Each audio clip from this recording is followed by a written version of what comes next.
नमस्कार दोस्तों, स्वागत है आपका अजय हिंदी कहानियां चैनल में। आज हम श्रीमद् भागवत गीता के उन अनमोल उपदेशों की चर्चा करेंगे जिनमें जीवन का सार, सुख शांति का मार्ग और आगे बढ़ने की प्रेरणा निहित है। भगवान श्री कृष्ण के ये अमूल्य वचन हमारे जीवन को न केवल सकारात्मक दिशा देते हैं बल्कि हर परेशानी का हल और मन की शांति भी प्रदान करते हैं। माना जाता है कि जो भी व्यक्ति नियमित रूप से गीता के इन विचारों का पालन करता है वह हर कार्य में सफलता पाता है और उसके मन को शांति प्राप्त होती है। श्रीमद् भागवत गीता को परम रहस्यमयी ग्रंथ माना गया है। इसके प्रत्येक शब्द में ऐसा ज्ञान समाहित है जो अन्यत्र दुर्लभ है।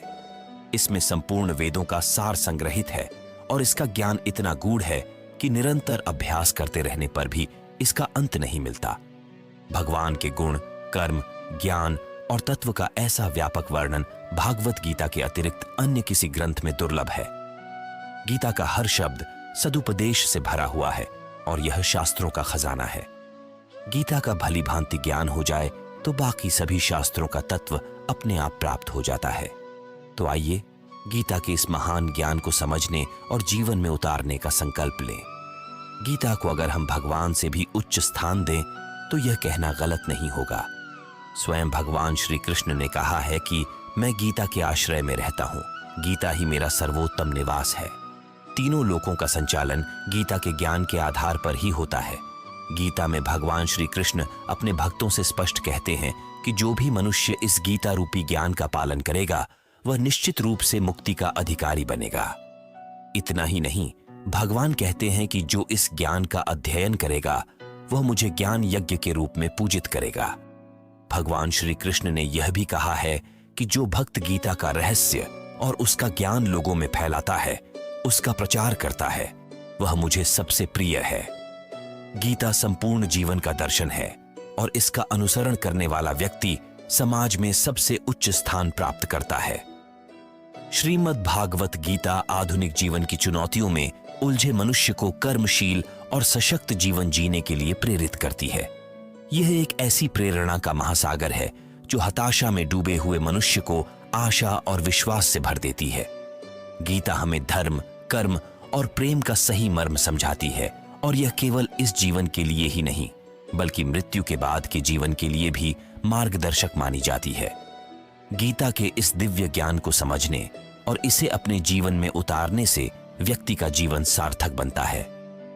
यह ग्रंथ जीवन जीने की सही राह बताता है जो हमें सही कर्म, सच्चा धर्म और पवित्र प्रेम की ओर प्रेरित करता है।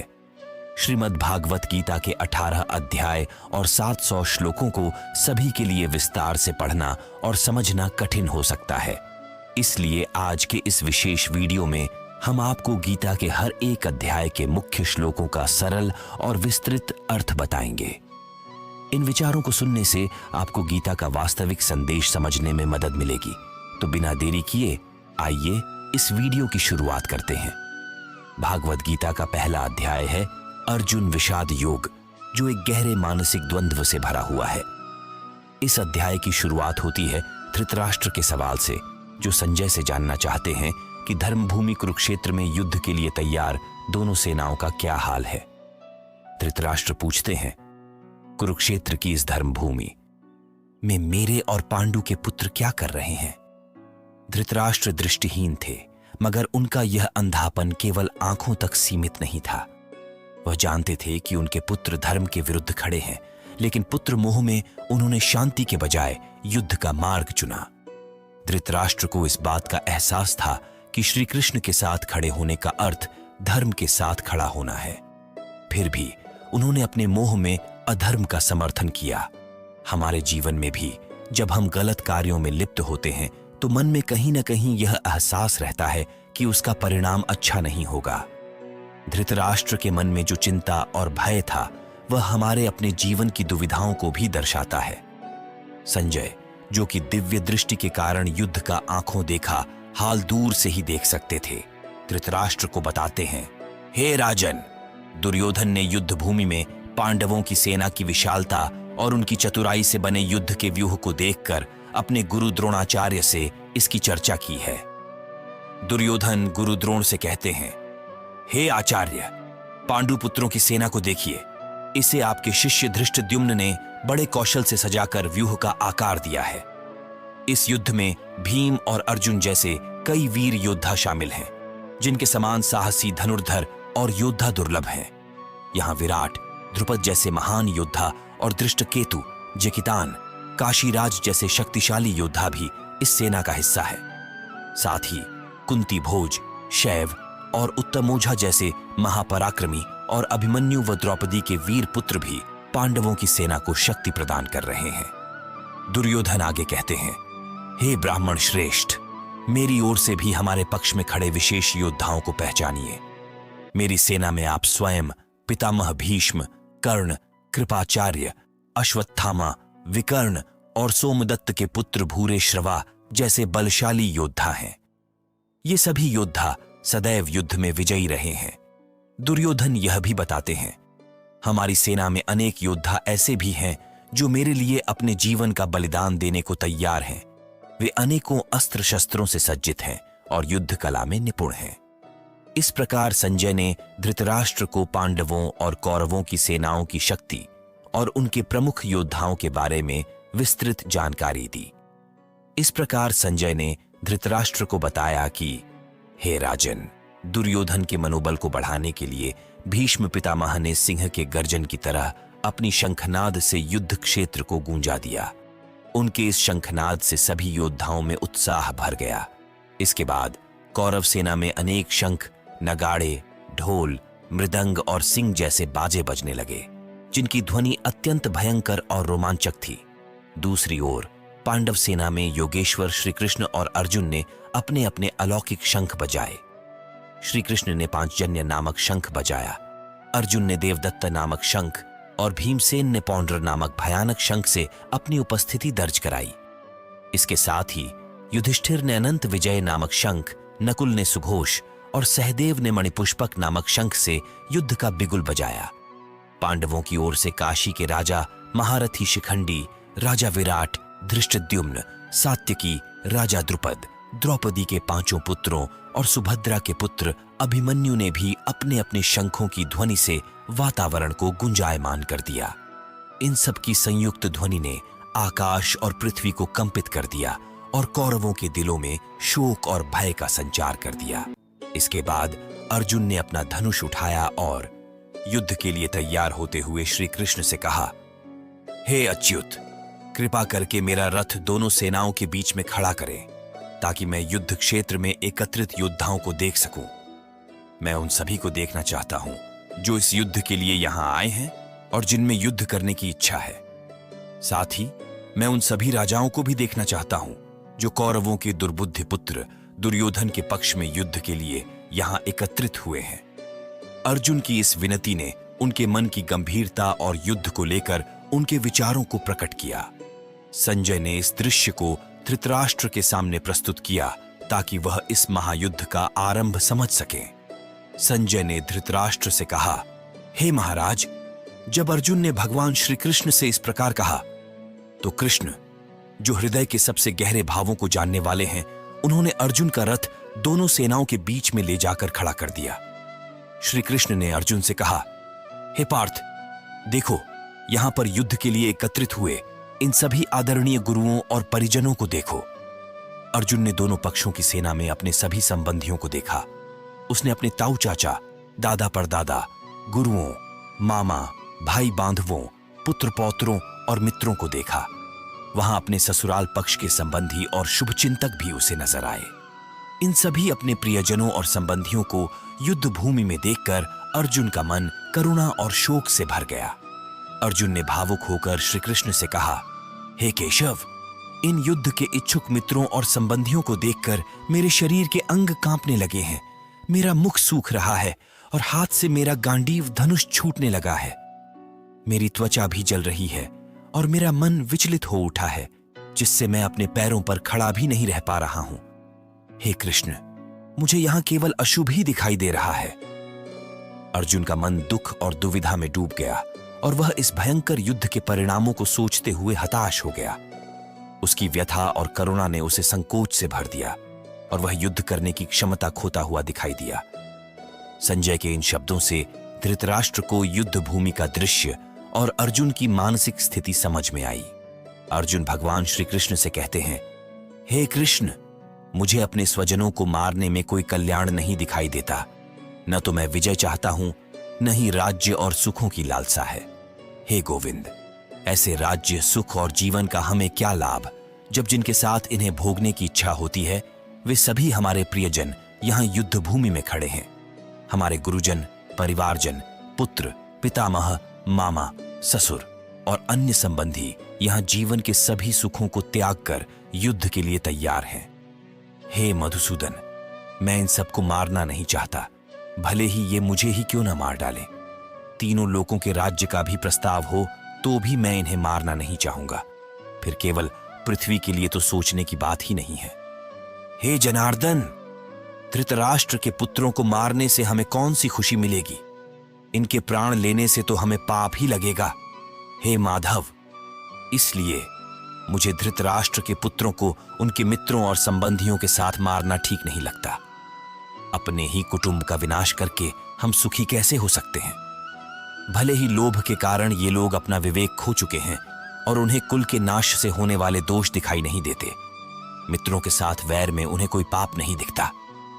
लेकिन हे जनार्दन, हम तो कुल के नाश से उत्पन्न दोषों को समझते हैं, इसलिए क्या हमें इस पाप से बचने का विचार नहीं करना चाहिए? अर्जुन की यह व्यथा उसकी करुणा और धर्म के प्रति उसके गहरे विचार को दर्शाती है। वह अपने प्रियजनों की रक्षा के लिए युद्ध से पीछे हटना चाहता है, क्योंकि उसे अपने कुल और धर्म के विनाश से उत्पन्न पाप का भय है। श्री कृष्ण को अर्जुन की यह दुविधा और पीड़ा भली भांति समझ में आती है। अर्जुन कहते हैं, कुल के नाश से हमारे सनातन धर्म और परंपरागत कुल धर्म नष्ट हो जाते हैं और धर्म के नाश से संपूर्ण कुल में अधर्म फैलने लगता है। हे कृष्ण, अधर्म बढ़ जाने पर कुल की स्त्रियां दूषित हो जाती हैं। जब स्त्रियों में दूषित प्रवृत्तियां आ जाती हैं, तब अवांछित संतानें उत्पन्न होती हैं। इन संतानों के दुष्कर्मों से कुल का पवित्र धर्म नष्ट हो जाता है और परिणाम स्वरूप कुल में नारकीय जीवन का मार्ग प्रशस्त हो जाता है। ऐसे गिरते कुल के पूर्वजों का पतन हो जाता है, क्योंकि पिंडदान और जलदान जैसे संस्कार समाप्त हो जाते हैं। हे जनार्दन, जिनका कुल धर्म नष्ट हो चुका है वे लोग अनिश्चित काल तक नरक भोगने के लिए बाध्य होते हैं। हम भी सुनते आए हैं कि कुल धर्म का नाश पाप का कारण बनता है। कितनी विडंबना की बात है कि हम सब समझदार होते हुए भी राज्य और सुख के लोभ में अपने ही प्रियजनों का संहार करने के पाप में लिप्त होने को तैयार हो गए हैं। अगर मुझे शस्त्र विहीन और बिना प्रतिरोध करने वाले पर भी धृतराष्ट्र के पुत्र शस्त्र उठाकर मारे तो यह मेरे लिए अधिक सम्मानजनक और श्रेयस्कर होगा। संजय कहते हैं, इस प्रकार शोक और संताप में डूबे मन के साथ अर्जुन ने युद्ध भूमि में अपना धनुष बाण त्याग दिया और रथ के पिछले भाग में बैठ गए। इस प्रकार श्रीमद् भगवद गीता के भगवान श्री कृष्ण और अर्जुन के संवाद का पहला अध्याय अर्जुन विषाद योग समाप्त हुआ। अर्जुन की इस व्यथा में उसकी दुविधा, धर्म और कुल धर्म के प्रति गहरा सम्मान झलकता है। वह अपने ही प्रियजनों के विनाश की कल्पना से भयभीत होकर युद्ध के प्रति अनिच्छा व्यक्त करता है, जबकि श्री कृष्ण उसकी यह दुविधा हल करने के लिए मार्गदर्शन की तैयारी करते हैं। अर्जुन कहते हैं, हे केशव, मैं इस युद्ध में अपने प्रियजनों को मारकर क्या प्राप्त करूंगा? मैं कैसे अपने ही गुरुजनों, परिवारजनों और मित्रों पर तीर चलाऊं जो मेरे लिए अत्यंत सम्माननीय और प्रिय हैं? भले ही यह सभी मुझे मार डालें, लेकिन मैं इन्हें मारकर स्वर्ग या तीनों लोकों का राज्य भी प्राप्त करना नहीं चाहता। मुझे नहीं लगता कि ऐसा करने से मुझे कोई शांति या संतोष मिलेगा। अर्जुन की व्यथा सुनकर श्री कृष्ण ने मुस्कुराते हुए उसे उत्तर दिया, हे पार्थ, यह जो मोह और भय तेरे हृदय में उत्पन्न हो गया है, यह एक क्षणिक भ्रम है। यह मोह तुझे अपने कर्तव्य से दूर कर रहा है। एक वीर योद्धा और धर्म का पालन करने वाले के लिए यह शोक और मोह उचित नहीं है। धर्म का अनुसरण करने वाला कभी किसी प्राणी से भयभीत नहीं होता, बल्कि अपने कर्तव्य का निडर होकर पालन करता है। श्री कृष्ण अर्जुन को समझाते हुए कहते हैं, हे अर्जुन, जो नश्वर है उसका नाश निश्चित है और जो शाश्वत है वह अमर है। शरीर तो बदलते हैं, जैसे एक मनुष्य पुराने वस्त्र को त्याग कर नए वस्त्र धारण करता है, वैसे ही आत्मा भी पुराने शरीर को छोड़कर नए शरीर को धारण करती है। इसीलिए अपने प्रियजनों के शरीर को लेकर शोक मत कर, क्योंकि आत्मा अजर अमर है। उसे न कोई मार सकता है, न कोई नष्ट कर सकता है। श्री कृष्ण के इन शब्दों से अर्जुन को यह एहसास होने लगा कि आत्मा अजर अमर है और जीवन मरण तो एक चक्र है जो चलता रहता है। उसे अपने मोह, शोक और भय को त्याग कर अपने कर्तव्य का पालन करना चाहिए। अर्जुन अब धीरे धीरे इस सत्य को समझने लगा कि जीवन का सार आत्मा के ज्ञान में है और बाहरी रिश्ते, मोह माया सब समय के साथ बदलते रहते हैं। इसलिए उसे अपने धर्म और कर्तव्य के मार्ग पर अडिग रहना चाहिए और बिना किसी भय के युद्ध करना चाहिए। अर्जुन अपने मन की असमंजसता और मोह को व्यक्त करते हुए श्री कृष्ण से कहते हैं, हे मधुसूदन, मैं कैसे बाणों से भीष्म पितामह और आचार्य द्रोण के विरुद्ध युद्ध कर सकता हूं? ये दोनों मेरे गुरु और पूजनीय हैं, जिनका आदर मेरे लिए सर्वोपरि है। अगर मैं इन पूजनीय गुरुओं का वध करके विजय प्राप्त भी कर लूं, तो भी मुझे केवल पाप और दुख ही मिलेगा। भला क्या ऐसा न्यायोचित होगा कि मैं अपने ही गुरुजनों का रक्त बहाकर अपने जीवन का निर्वाह करूं? इसके बजाय भिक्षा मांगकर गुजारा करना कहीं अधिक कल्याणकारी होगा।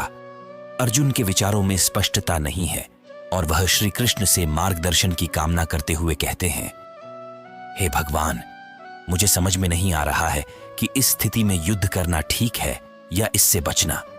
हम यह भी नहीं जानते कि विजय किसकी होगी। हम उन्हें हराएंगे या वे हमें। यह सब मुझे अत्यंत क्लेशकारी लगता है। मैं जानता हूं कि जो सामने खड़े हैं वे मेरे अपने आत्मीय हैं, जिनके बिना मेरे जीवन का कोई अर्थ नहीं। मैं आपके चरणों में अपना शिष्य बनकर यह प्रार्थना करता हूं कि आप मुझे इस भयंकर असमंजस और शोक से मुक्त होने का उपाय बताइए। अर्जुन आगे कहते हैं, मुझे न तो राज्य की भूख है और न ही किसी प्रकार के भोग की इच्छा। यदि मुझे संपूर्ण पृथ्वी का निष्कंटक राज्य मिल भी जाए या स्वर्ग के देवताओं का स्वामित्व भी मिल जाए, तो भी मेरे इस शोक को यह सब दूर नहीं कर सकता। मेरी इंद्रियां इस मोह और दुख में बंधी हुई हैं और मैं इनसे निकलने का उपाय नहीं देख पा रहा हूं। हे भगवान, कृपा कर मुझे उचित मार्ग दिखाइए। अर्जुन की इस विवशता को सुनकर श्री कृष्ण ने उसे धर्म और कर्तव्य का ज्ञान देने का निर्णय लिया, जिससे अर्जुन को अपने मोह और शोक से बाहर निकालकर सत्य और धर्म के मार्ग पर अग्रसर किया जा सके। अर्जुन अपने मन की दुविधा व्यक्त करते हुए कहते हैं, युद्ध में विजय प्राप्त कर लेने के बाद भले ही मैं पृथ्वी पर राज्य कर लूं या देवताओं का आधिपत्य प्राप्त कर लूं, लेकिन इनसे मेरे भीतर की वेदना दूर नहीं हो पाएगी। मेरी इंद्रियों में जो पीड़ा है वह इन सभी भौतिक सुखों से कभी शांत नहीं हो सकती। हे गोविंद, मुझे ऐसा कोई उपाय बताइए जिससे मेरी यह आंतरिक पीड़ा हमेशा के लिए समाप्त हो जाए। संजय धृतराष्ट्र से कहते हैं, हे राजन, अर्जुन ने अपने मन की यह बात श्री कृष्ण के समक्ष रखते हुए कहा कि मैं युद्ध नहीं करूंगा, और फिर मौन हो गए। अर्जुन का मन शोक और दुविधा से भर गया था। इसे देख अंतर्यामी श्री कृष्ण ने अर्जुन की ओर देखकर मुस्कुराते हुए उसे संबोधित किया और बोले, हे अर्जुन, तू उन लोगों के लिए शोक कर रहा है जो शोक के योग्य नहीं है और पंडितों जैसे वचन कह रहा है, परंतु ज्ञानी व्यक्ति न तो मरे हुए लोगों के लिए शोक करते हैं न जीवित के लिए। श्री कृष्ण ने आगे कहा, हे अर्जुन, ये कभी मत सोच कि मैं किसी काल में नहीं था, तू नहीं था या ये राजा लोग नहीं थे। यह भी सत्य है कि आगे भी हम सबका अस्तित्व बना रहेगा। आत्मा अजर अमर है और यह सदा एक नए शरीर में प्रवेश करके अपना अस्तित्व बनाए रखती है। इस प्रकार श्री कृष्ण अर्जुन को आत्मा और जीवन के शाश्वत सत्य का ज्ञान दे रहे हैं, जिससे अर्जुन अपने मोह से मुक्त होकर धर्म का मार्ग अपना सके। जैसे आत्मा इस शरीर में बाल्यकाल, यौवन और वृद्धावस्था के अनुभव से गुजरती है, वैसे ही मृत्यु के पश्चात वह नए शरीर की प्राप्ति करती है। इस सत्य को जानने वाला धीर पुरुष मोहग्रस्त नहीं होता। श्री कृष्ण का यह कहने का अभिप्राय है कि बाल्यकाल, यौवन और वृद्धावस्था आत्मा के नहीं बल्कि शरीर के गुण हैं। आत्मा इन अवस्थाओं से अछूती रहती है। इसी प्रकार एक शरीर को छोड़कर दूसरे शरीर में प्रवेश करना भी आत्मा की विशेषता नहीं बल्कि सूक्ष्म शरीर की प्रकृति है जो आत्मा में आरोपित होती है। इसलिए जो इस तत्व को समझते हैं वे मृत्यु का शोक नहीं करते। ज्ञानी व्यक्ति समझता है कि आत्मा का शरीर से कोई स्थायी संबंध नहीं है और इसीलिए शोक करना उचित नहीं है। श्री कृष्ण अर्जुन से कहते हैं, हे कुंती पुत्र, सर्दी गर्मी सुख दुख जैसे अनुभव इंद्रियों और विषयों के संयोग से उत्पन्न होते हैं जो नाशवान और क्षणभंगुर हैं, इसलिए इन्हें सहन करना सीखो।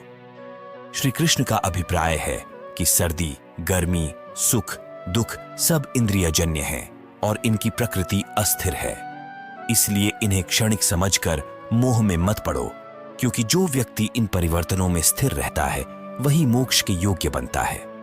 दोस्तों, जीवन में भी जब हम दुख का अनुभव करते हैं तो अज्ञान के कारण दुखी हो जाते हैं, जबकि एक ज्ञानी पुरुष यह जानता है कि दुख यदि आया है तो सुख भी उसके ठीक पीछे ही खड़ा है।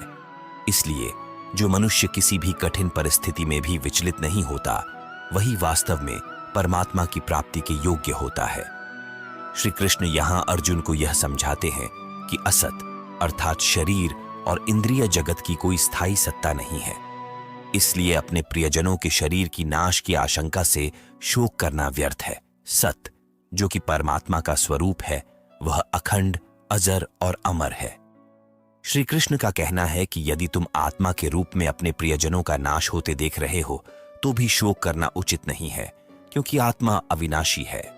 वह परमात्मा जो संपूर्ण जगत में व्याप्त है, उसका विनाश करना किसी के बस की बात नहीं है।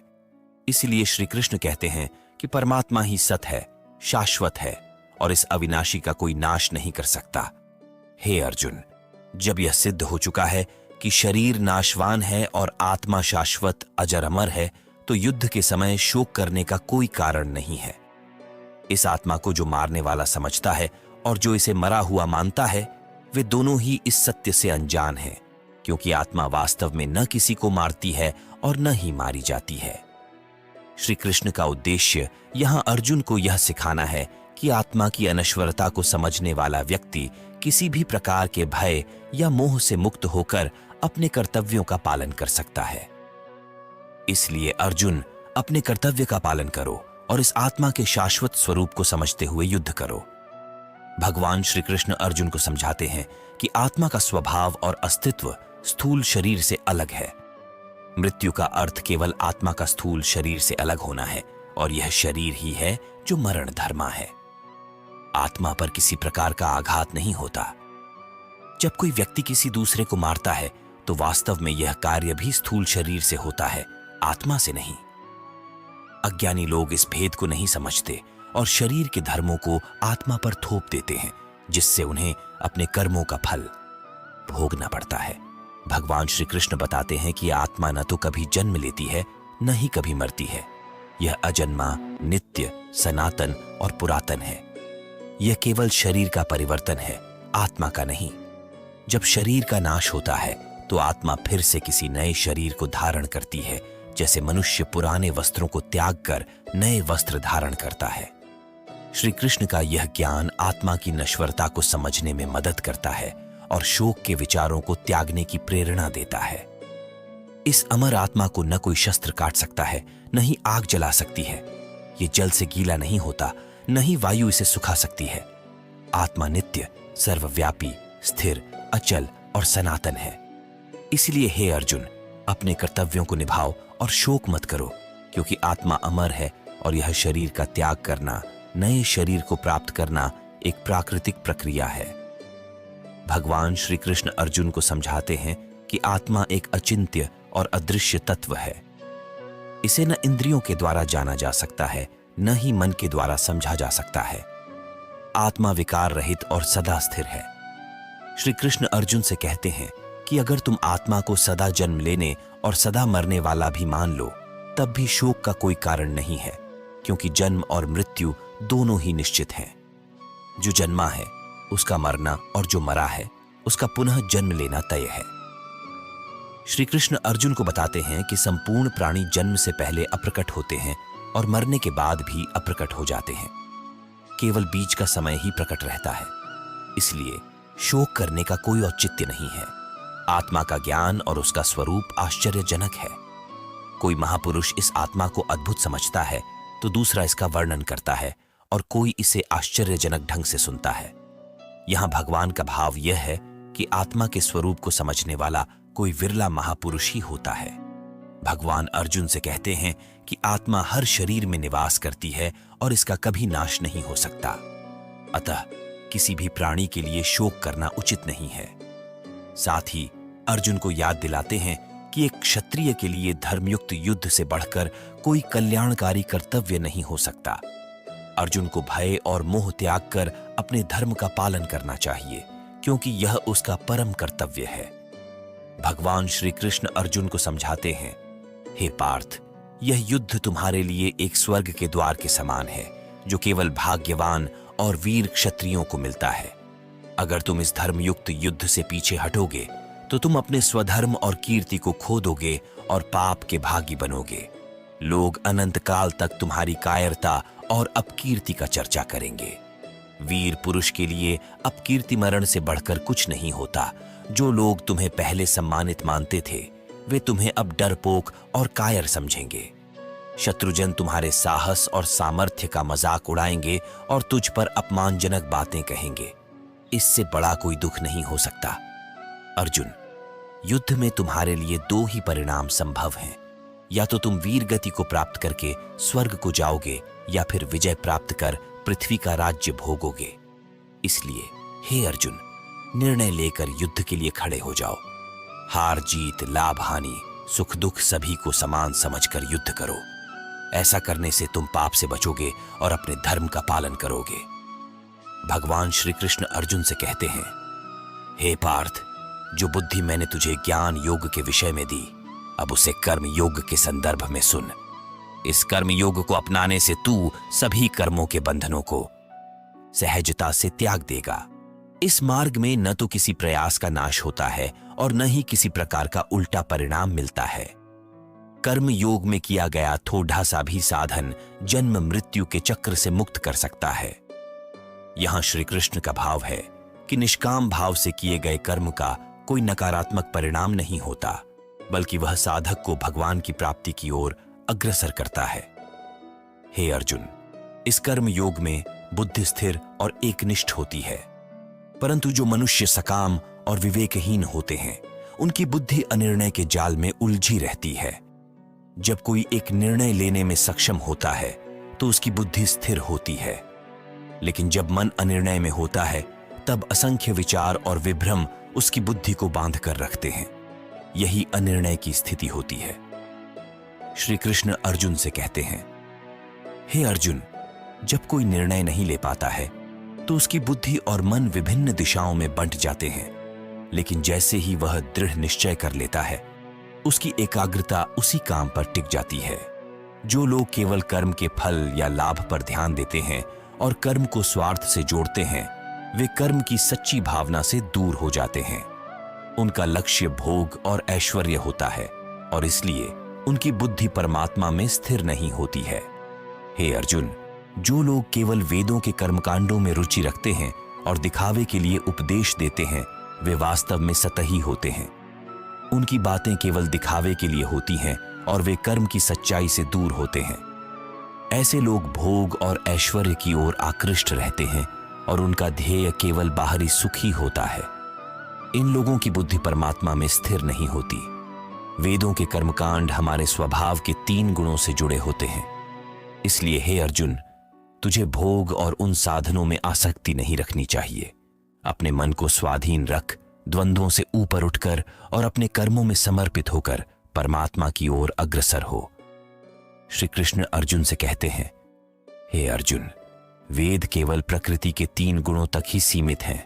वेदों से आगे बढ़कर असली ज्ञान कर्मयोग में है। मेरा कहना है कि कर्म करो, लेकिन उससे आसक्ति मत रखो। जैसे विशाल जलाशय की प्राप्ति के बाद छोटे जलाशयों का प्रयोजन समाप्त हो जाता है, उसी प्रकार जिसने ब्रह्म तत्व को जान लिया, उसके लिए वेदों के कर्मकांड की आवश्यकता समाप्त हो जाती है। तुझे केवल अपने कर्म करने का अधिकार है, उसके फलों में नहीं। इसलिए तू फल की आसक्ति से मुक्त होकर कर्म कर, लेकिन ऐसा भी न हो कि तू कर्म ही न करे। हे धनंजय, तुझे आसक्ति को त्याग कर और सिद्धि असिद्धि में समान भाव रखते हुए योग में स्थित होकर अपने कर्तव्य कर्मों का पालन करना चाहिए। सकाम कर्म की अपेक्षा बुद्धि योग से किया गया निष्काम कर्म श्रेष्ठ है। सकाम कर्म का फल नाशवान होता है, जबकि बुद्धि योग का फल परमात्मा की प्राप्ति की ओर ले जाता है। इसीलिए दोनों में बहुत बड़ा अंतर है। इस समत्व रूप बुद्धि योग से सकाम कर्म अत्यंत ही निम्न श्रेणी का है। इसीलिए हे अर्जुन, तू बुद्धि योग का ही आश्रय ग्रहण कर और संभाव में स्थित होकर कर्म कर। इस योग में समत्व भाव रखना ही कुशलता है, क्योंकि समत्व में स्थित होकर कर्म करने वाला व्यक्ति पाप और पुण्य से मुक्त हो जाता है। ज्ञानी जन जो समत्व भाव में स्थित होकर कर्म करते हैं, वे जन्म मृत्यु के बंधनों से मुक्त होकर परम पद को प्राप्त कर लेते हैं। इसीलिए हे अर्जुन, तू संभाव में स्थित होकर बुद्धि योग का अनुसरण कर, यही तेरा उद्धार करेगा। श्री कृष्ण अर्जुन से कहते हैं, हे अर्जुन, जब तेरी बुद्धि मोह रूपी दलदल से मुक्त हो जाएगी, तब तू संसार और परलोक संबंधी सभी भोगों से विरक्ति प्राप्त कर लेगा। जब तेरा मन भांति भांति के वचनों से विचलित नहीं होगा और वह परमात्मा में स्थिर हो जाएगा, तब तू योग को प्राप्त करेगा, अर्थात तेरा परमात्मा से अटूट संयोग हो जाएगा। अर्जुन पूछते हैं, हे केशव, समाधि में स्थित परमात्मा को प्राप्त स्थिर बुद्धि पुरुष का क्या लक्षण होता है? वह स्थिर बुद्धि पुरुष कैसे बोलता है, कैसे बैठता है और कैसे चलता है? भगवान श्री कृष्ण उत्तर देते हैं, हे अर्जुन, जब यह पुरुष मन में संपूर्ण इच्छाओं को त्याग देता है और आत्मा में संतुष्ट रहता है, तब वह स्थित प्रज्ञ कहलाता है। जो पुरुष दुखों में विचलित नहीं होता और सुख की प्राप्ति पर अत्यधिक प्रसन्न नहीं होता, जिसने राग, भय और क्रोध का त्याग कर दिया है, उसे मुनि और स्थिर बुद्धि वाला कहा जाता है। जो व्यक्ति सभी जगहों पर समान भाव रखता है, शुभ अशुभ में न प्रसन्न होता है, न ही द्वेष करता है, उसकी बुद्धि स्थिर है। जैसे एक कछुआ अपने अंगों को भीतर समेट लेता है, वैसे ही जो पुरुष इंद्रियों को विषयों से दूर कर लेता है, उसकी बुद्धि स्थिर मानी जाती है। इसलिए साधक को चाहिए कि वह सभी इंद्रियों को वश में करके मन को एकाग्र करते हुए मेरा ध्यान करे। वह पुरुष जिसकी इंद्रियां वश में होती हैं, उसकी बुद्धि स्थिर रहती है। श्री कृष्ण के इन शब्दों में आत्म संयम और ध्यान का महत्व स्पष्ट होता है। वे बताते हैं कि स्थिर बुद्धि और सच्ची शांति प्राप्त करने के लिए व्यक्ति को अपने मन और इंद्रियों पर नियंत्रण करना आवश्यक है। भगवान श्री कृष्ण कहते हैं, जो व्यक्ति बार बार विषयों का चिंतन करता है, उसकी उन विषयों में आसक्ति हो जाती है। आसक्ति से कामना उत्पन्न होती है और जब कामना में रुकावट आती है तो क्रोध का जन्म होता है। क्रोध से मन में भ्रम पैदा होता है और स्मृति भ्रमित हो जाने पर बुद्धि का नाश होता है। बुद्धि के नष्ट हो जाने से व्यक्ति का पतन हो जाता है। जैसे हवा का झोंका नाव को अपनी राह से भटका देता है, वैसे ही मनुष्य की इंद्रियां उसकी बुद्धि को विचलित कर देती हैं। इसलिए हे महाभाव, जिसकी इंद्रियां उसके वश में होती हैं, उसकी बुद्धि स्थिर रहती है। जिस प्रकार समुद्र की स्थिति अचल होती है, चाहे कितनी ही नदियां उसमें मिले, वह अपनी सीमा नहीं छोड़ता, उसी प्रकार परमात्मा में स्थित योगी भी अचल रहता है। बड़े से बड़े सांसारिक सुख दुख उसे प्रभावित नहीं करते। वह योगी सदा परमात्मा में ही स्थित रहता है, अटल और अविचल। भगवान के इन उपदेशों में आत्म संयम, ध्यान और आत्मिक स्थिरता की महत्ता को बताया गया है, जिससे मनुष्य जीवन में स्थिरता और शांति प्राप्त कर सकता है।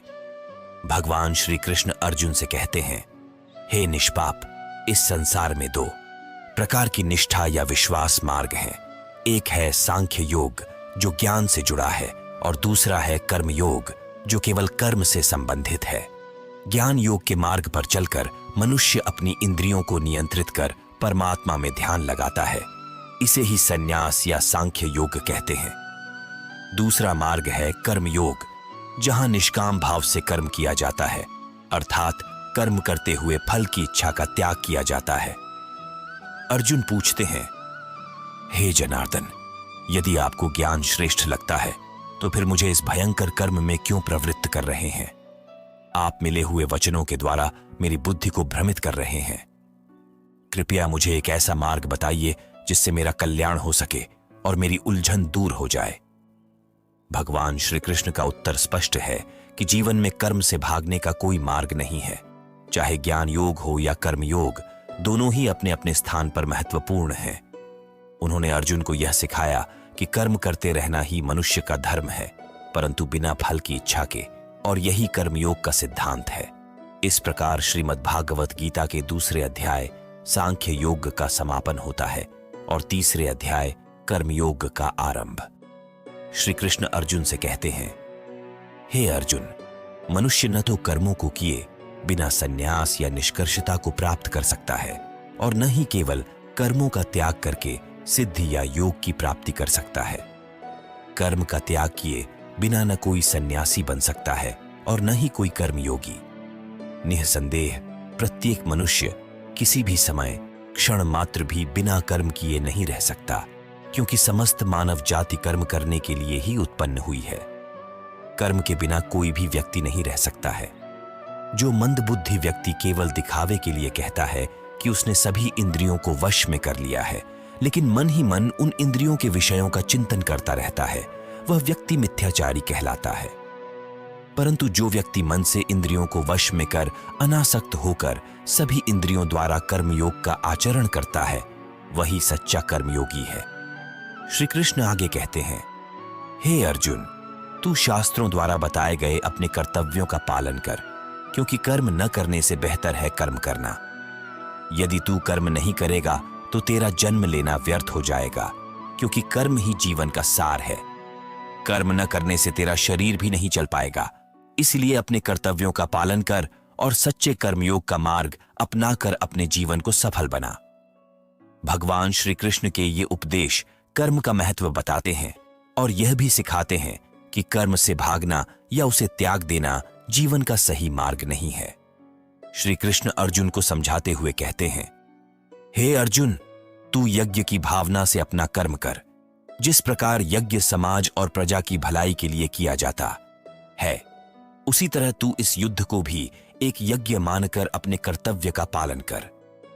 प्रजापति ब्रह्मा ने सृष्टि की शुरुआत में यज्ञ की रचना की और अपनी प्रजा से कहा कि इस यज्ञ के माध्यम से तुम सभी अपनी इच्छित भोगों को प्राप्त कर सकते हो।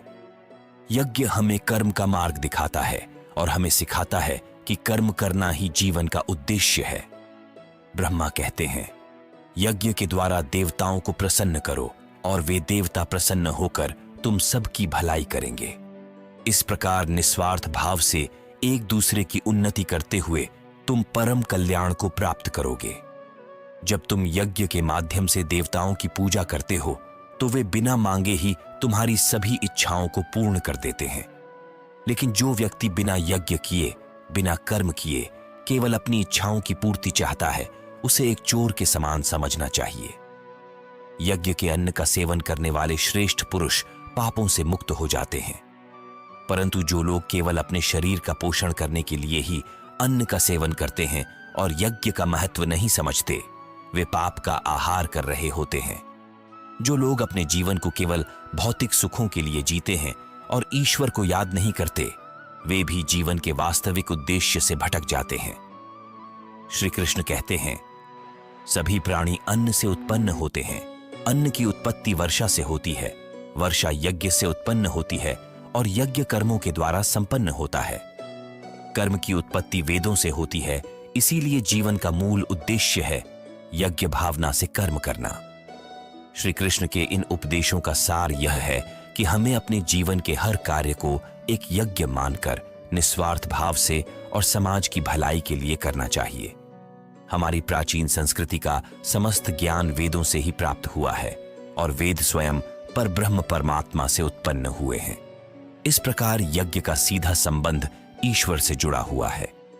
हे अर्जुन, जो व्यक्ति परंपरा के अनुसार धर्म का पालन नहीं करता, सृष्टि के नियमों का आदर नहीं करता, अर्थात अपने कर्तव्यों से विमुख होकर केवल इंद्रियों की तृप्ति में लगा रहता है, वह पाप में संलग्न है और उसकी जीवन यात्रा व्यर्थ मानी जाती है। परंतु वही व्यक्ति जो आत्मा में रमण करता है, आत्मा में ही संतुष्टि पाता है और सच्चे अर्थों में आत्मा में ही तृप्त रहता है, उसके लिए कोई कर्तव्य शेष नहीं रह जाता। यहाँ आत्मा का अर्थ परम सत्य से है और जो सत्य को समझता है उसमें ही संतुष्ट रहता है, उस महान व्यक्ति के लिए किसी कर्म का कोई प्रयोजन नहीं रह जाता।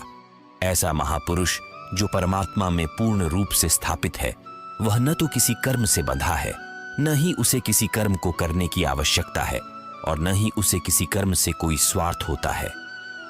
कहने का अर्थ यह है कि जो व्यक्ति परमात्मा को प्राप्त कर चुका है, वह संसार के किसी सिखाना चाहिए कि अपने कर्तव्य का पालन करते हुए कर्म करते रहना ही जीवन का उद्देश्य है, ताकि वे समझ सकें कि उनके कर्म ही उनके धर्म का पालन करते हुए उन्हें सही मार्ग पर बनाए रख सकते हैं। श्री भगवान ने अर्जुन से कहा, हे अर्जुन, तुम अपने सारे कर्म मुझ में अर्पित कर दो और आशा तथा ममता का त्याग करके बिना किसी संदेह के युद्ध करो। जो व्यक्ति मेरी दृष्टि को बिना किसी दोष के स्वीकार करते हुए इस मार्ग का अनुसरण करते हैं, वे सभी कर्मों के बंधन से मुक्त हो जाते हैं। लेकिन जो लोग मेरे इस मार्ग में दोष निकालते हैं और इस पर नहीं चलते, वे मूढ़ कहलाते हैं और उनके सारे ज्ञान का नाश हो जाता है। इस प्रकार उपनिषद, ब्रह्म विद्या तथा योग शास्त्र स्वरूप श्रीमद् भागवत गीता के श्री कृष्ण अर्जुन संवाद में कर्मयोग नामक तीसरा अध्याय समाप्त हुआ। श्री भगवान अर्जुन को ज्ञान, कर्म और संन्यास योग का महत्व समझाते हैं। जिस प्रकार यह कहा गया है कि नेकी कर दरिया में डाल, उसी प्रकार ज्ञान का यह अध्याय बताता है कि बिना फल की आशा के अपने कर्मों को भगवान को अर्पित कर देना ही सच्चा कर्म है। श्री भगवान बोले, मैंने इस अविनाशी योग का ज्ञान पहले सूर्य को दिया था। सूर्य ने यह ज्ञान अपने पुत्र मनु को दिया और मनु ने अपने पुत्र इक्ष्वाकु को। इस प्रकार यह योग परंपरा से राजर्षियों को प्राप्त हुआ, लेकिन समय के साथ इस पृथ्वी पर यह ज्ञान लुप्त हो गया। हे अर्जुन, तू मेरा प्रिय भक्त और मित्र है, इसलिए आज मैंने तुझसे इस पुरातन योग को फिर से साझा किया है, क्योंकि यह ज्ञान अत्यंत गोपनीय और महत्वपूर्ण है। यह सुनकर अर्जुन ने भगवान से पूछा, हे कृष्ण, आपका जन्म तो अभी हाल का है और सूर्य का जन्म तो कल्प के प्रारंभ में हुआ था। तब मैं यह कैसे मानूं कि आप ही ने सूर्य को इस योग का ज्ञान दिया था? श्री भगवान ने कहा, हे अर्जुन, मेरे और तुम्हारे अनेकों जन्म हो चुके हैं। तुम उन सबको नहीं जानते, लेकिन मैं उन सभी जन्मों को जानता हूं। यद्यपि मैं अजन्मा और अविनाशी हूं तथा समस्त प्राणियों का ईश्वर हूं, फिर भी अपनी योग माया के माध्यम से अपनी प्रकृति के अधीन होकर मैं प्रकट होता हूं। हे भारत, जब जब धर्म की हानि और अधर्म की वृद्धि होती है, तब तब मैं साकार रूप में इस लोक में प्रकट होता हूं। साधु पुरुषों का उद्धार, पापियों का विनाश और धर्म की स्थापना के लिए मैं युग युग में अवतार लेता हूं। मेरे जन्म और कर्म दिव्य, निर्मल और अलौकिक हैं। जो मनुष्य इस तत्व को भली भांति समझ लेता है, वह शरीर का त्याग करने के बाद पुनः जन्म को प्राप्त नहीं होता, बल्कि मुझे प्राप्त होता है। पहले भी जिन भक्तों ने अपने राग, भय और क्रोध को सर्वथा समाप्त कर दिया था और मुझ में अनन्य प्रेम के साथ स्थिर हो गए थे, वे मेरे स्वरूप को प्राप्त हो चुके हैं। हे अर्जुन, जो भक्त मुझे जिस प्रकार भजते हैं, मैं भी उन्हें उसी प्रकार भजता हूं, क्योंकि सभी मनुष्य चाहे किसी भी प्रकार से हो, मेरे ही मार्ग का अनुसरण करते हैं। इस लोक में कर्म के फल को चाहने वाले लोग देवताओं की पूजा करते हैं, क्योंकि उनसे कर्मों का फल शीघ्र प्राप्त हो जाता है। श्री भगवान ने कहा, ब्राह्मण, क्षत्रिय, वैश्य और शूद्र, इन चारों वर्णों का निर्माण मैंने गुण और कर्म के आधार पर किया है। इस सृष्टि की रचना और सभी कर्मों का कर्ता होते हुए भी मैं, अविनाशी परमेश्वर, वास्तव में अकर्मण्य ही हूं। मेरे पास कर्म के फल की कोई इच्छा नहीं है, इसलिए मुझे कर्म कभी लिप्त नहीं करते। यहां मेरा कहने का भाव है कि अपने कर्म करो, लेकिन फल की इच्छा छोड़कर बस अपने कर्तव्यों का पालन करते जाओ। पूर्व काल में भी मेरे बताए अनुसार ही हमारे पूर्वजों ने इसी प्रकार कर्म किए और मोक्ष को प्राप्त हुए। यदि तुम भी मोक्ष की प्राप्ति चाहते हो, तो सदैव पूर्वजों द्वारा किए गए इन कर्मों का ही अनुसरण करो। कर्म क्या है, अकर्म क्या है, इस पर निर्णय करना बुद्धिमान पुरुषों के लिए भी कठिन होता है। इसलिए मैं तुम्हें कर्म का तत्व भली भांति समझाता हूं, जिसे समझकर तुम अशुभ से यानी कर्म बंधन से मुक्त हो जाओगे। सही मायने में कर्म का स्वरूप क्या है, अकर्म का स्वरूप क्या है और विकर्म क्या है, यह समझना बहुत आवश्यक है। जो मनुष्य कर्म में भी अकर्म को देखता है और अकर्म में भी कर्म देखता है, वही मनुष्यों में वास्तव में बुद्धिमान और सच्चा योगी है। यहां मेरा भाव यह है कि जो व्यक्ति कर्म करता है लेकिन स्वयं को कर्ता नहीं मानता और फल की कामना छोड़ देता है, वही सच्चे अर्थों में बुद्धिमान और योगी के समान है। श्री भगवान अर्जुन से कहते हैं, हे अर्जुन, जो व्यक्ति अपने सभी कर्म बिना किसी कामना और संकल्प के करता है और जिसके कर्म ज्ञान रूपी अग्नि में भस्म हो गए हैं, अर्थात जिसने कर्मों के बंधन से मुक्ति पा ली है और परमात्मा की प्राप्ति कर ली है, उसे ज्ञानी लोग वास्तव में महान पंडित मानते हैं। ऐसा पुरुष जो कर्मों के फलों से पूर्णतः मुक्त हो चुका है, जिसने संसार के मोह से नाता तोड़ लिया है और जो परमात्मा में तृप्त है, उसके लिए परमात्मा की भक्ति के अलावा कोई अन्य कर्म शेष नहीं रहता है। भले ही वह कर्म कर रहा हो, फिर भी वह वास्तव में कुछ भी नहीं कर रहा होता, क्योंकि उसकी आत्मा पूरी तरह से भगवान में लीन होती है। जिसने मन और इंद्रियों को जीत लिया है, जिसने भोग की इच्छाओं को छोड़ दिया है, वह व्यक्ति केवल शरीर की आवश्यकताओं के लिए कर्म करता है और पाप से दूर रहता है। उसे जो कुछ भी बिना मांगे मिलता है, उसी में संतुष्ट रहता है, न किसी से ईर्ष्या करता है, न द्वेष। ऐसा व्यक्ति जो सुख दुख को समान दृष्टि से देखता है, वही सच्चा कर्मयोगी कहलाता है। जिसकी आसक्ति नष्ट हो चुकी है, जिसने देहाभिमान और ममता का त्याग कर दिया है, जिसका चित्त हमेशा परमात्मा के ज्ञान में स्थित रहता है, वह अपने कर्मों को यज्ञ के समान समझकर करता है। इस तरह का कर्मयोगी मोक्ष को प्राप्त करता है। जो व्यक्ति अपने हर कर्म को परमात्मा को समर्पित करता है, जिसने अपने जीवन का हर क्षण भगवान के प्रति अर्पित कर दिया है, जो हर कर्म में परमात्मा का दर्शन करता है और हर कर्म भगवान के लिए करता है, वह व्यक्ति सच्चे अर्थों में मोक्ष का अधिकारी बन जाता है। श्री भगवान कहते हैं, जो सच्चे कर्मयोगी होते हैं, वे अपने सभी कार्यों को एक यज्ञ के रूप में मानते हैं और इसे अपने इष्ट देवता या ब्रह्म को समर्पित करते हैं।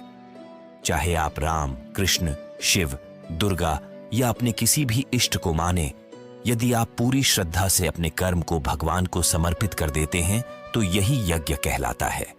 फर्क केवल इस बात का है कि आप अपने हर कर्म में उस परम शक्ति का अर्पण भाव रखते हैं। योगी अपने संयम की अग्नि में अपनी इच्छाओं को भस्म कर देते हैं और अपने मन को नियंत्रण में रखते हैं। वे अपनी इंद्रियों को नियंत्रण में रखने के लिए ज्ञान का सहारा लेते हैं, ताकि जब कोई नकारात्मक विचार आए तो उनका ज्ञान उन्हें सही मार्ग दिखा सके। यही ज्ञान उन्हें याद दिलाता है कि उनका लक्ष्य क्या है और उन्हें किस ओर बढ़ना चाहिए। कई तरह के यज्ञ करने वाले लोग होते हैं। कुछ लोग धन से यज्ञ करते हैं, कुछ तपस्या के रूप में यज्ञ करते हैं और कुछ लोग योग को एक यज्ञ मानकर उसे अपना कर्म बनाते हैं। इसके अलावा कई साधक स्वाध्याय और ज्ञान के यज्ञ का अनुसरण करते हैं। इस प्रकार सभी लोग अपनी क्षमता और भक्ति के अनुसार यज्ञ का रास्ता अपनाते हैं। कुछ योगी प्राणायाम का अनुसरण करते हैं, जहां वे अपनी प्राण वायु को नियंत्रित करते हैं और उसे प्राण में ही हवन करते हैं। यह प्रक्रिया उनके भीतर की ऊर्जा को शुद्ध करती है। ये सभी साधक अपने अपने यज्ञ के द्वारा अपने पापों का नाश कर देते हैं और इस यज्ञ ज्ञान को प्राप्त करके परम शांति की ओर अग्रसर होते हैं। इसलिए हे अर्जुन, हर व्यक्ति को अपने स्वभाव और सामर्थ्य के अनुसार यज्ञ का चयन कर उस पर कार्यरत होना चाहिए। यही यज्ञ उसे मुक्ति और मोक्ष की ओर ले जाता है। श्री भगवान अर्जुन से कहते हैं, हे अर्जुन, जीवन में सांस का बहुत महत्व है। प्राण का अर्थ है सांस को अंदर लेना और अपान का अर्थ है सांस को बाहर छोड़ना। एक योगी की यात्रा उसकी सांसों और इंद्रियों के संयम पर निर्भर करती है। योग में प्राणायाम द्वारा अपनी सांसों पर नियंत्रण पाने वाला योगी अपने शरीर और मन को संयमित करता है। श्री कृष्ण कहते हैं, यज्ञ के माध्यम से प्राप्त होने वाला अमृत वह आनंद और संतोष है जो ईश्वर से जुड़ाव का प्रतीक है। यही अमृत सीधे हमें ईश्वर तक ले जाता है। यहां यज्ञ को कर्म के रूप में समझा जा सकता है। जब हम कोई कार्य करते हैं और उसके परिणाम को ईश्वर का प्रसाद समझकर उसमें संतोष पाते हैं, तब हम सही अर्थों में यज्ञ कर रहे होते हैं। यह अमृत हमारे अगले कर्मों में लगने की शक्ति और दिशा देता है। यज्ञ के कई प्रकार वेदों में बताए गए हैं। मन, इंद्रियों और शरीर की क्रियाओं के द्वारा किए गए यज्ञ को तत्व रूप से जानने से और उनके अनुष्ठान का पालन करने से हम कर्म बंधनों से मुक्त हो सकते हैं। भगवान अर्जुन को बताते हैं कि साधारण यज्ञों से अधिक श्रेष्ठ ज्ञान यज्ञ होता है। ज्ञान यज्ञ का अर्थ है स्वयं को पहचानना, अपनी इच्छाओं और लालसाओं को नियंत्रित करना और निष्काम भाव से कर्म करना। यह ज्ञान हमें सीधे ईश्वर से जोड़ता है, उनसे साक्षात्कार कराता है। भगवान कहते हैं, हे अर्जुन, ज्ञान की प्राप्ति के लिए तुम्हें तत्वदर्शी ज्ञानी पुरुषों के पास जाकर विनम्रता से उनके चरणों में प्रणाम करना चाहिए। उन्हें कपट रहित सरल प्रश्न पूछकर समझने का प्रयास करना चाहिए। वे ज्ञानी महात्मा तुझे इस ज्ञान का उपदेश देंगे। इस ज्ञान को प्राप्त कर लेने के बाद तुम्हारे मन में किसी भी प्रकार का मोह नहीं रहेगा। जब तुम इस ज्ञान को अपने जीवन में अपना लोगे और इसका अनुसरण करोगे, तब तुम परमात्मा के निकट पहुंच जाओगे। श्री भगवान अर्जुन से कहते हैं, हे अर्जुन, यदि तू अन्य सभी पापियों से भी अधिक पाप करने वाला है, तो भी ज्ञान रूपी नाव द्वारा और मेरी भक्ति से तू पाप रूपी इस विशाल समुद्र को पार कर जाएगा। जिस प्रकार जलती हुई अग्नि लकड़ियों को भस्म कर देती है, उसी प्रकार ज्ञान रूपी अग्नि संपूर्ण कर्मों को भस्म कर देती है, जिससे मनुष्य परमात्मा को प्राप्त कर लेता है। इस संसार में ज्ञान के समान कोई और पवित्र वस्तु नहीं है। यह ज्ञान एक लंबी साधना और कर्मयोग के अभ्यास द्वारा प्राप्त होता है और इसे प्राप्त करने के बाद मनुष्य आत्मा में ही इस ज्ञान को देख पाता है। ज्ञान कभी नष्ट नहीं होता, अगले जन्म में भी यह उसे प्रेरित करता है। जिसने अपनी इंद्रियों पर विजय प्राप्त कर ली है, वही इस ज्ञान को प्राप्त कर परमात्मा की कृपा से परम शांति को प्राप्त कर सकता है। जो व्यक्ति विवेक और श्रद्धा से रहित है और जिसके मन में संशय है, वह इस ज्ञान को प्राप्त नहीं कर सकता। ऐसे संशय युक्त मनुष्य के लिए न तो इस लोक में कोई शांति है, न परलोक में, और न ही सच्चा सुख है। हे अर्जुन, जो अपने सभी कर्मों को ईश्वर में समर्पित कर देता है और जो विवेक द्वारा अपने सभी संदेहों को नष्ट कर चुका है, उसे कर्म कभी बांधते नहीं है और वह परमात्मा तक पहुंचता है। इसलिए हे अर्जुन, अपने हृदय में उत्पन्न इस अज्ञान जनित संशय को विवेक और ज्ञान रूपी तलवार से काट डाल और समस्त कर्मों में स्थित होकर कर्तव्य का पालन कर। इस ज्ञान और योग शास्त्र रूप श्रीमद् भगवद गीता के श्री कृष्ण अर्जुन संवाद में ज्ञान कर्म संन्यास योग नामक चौथा अध्याय पूर्ण हुआ।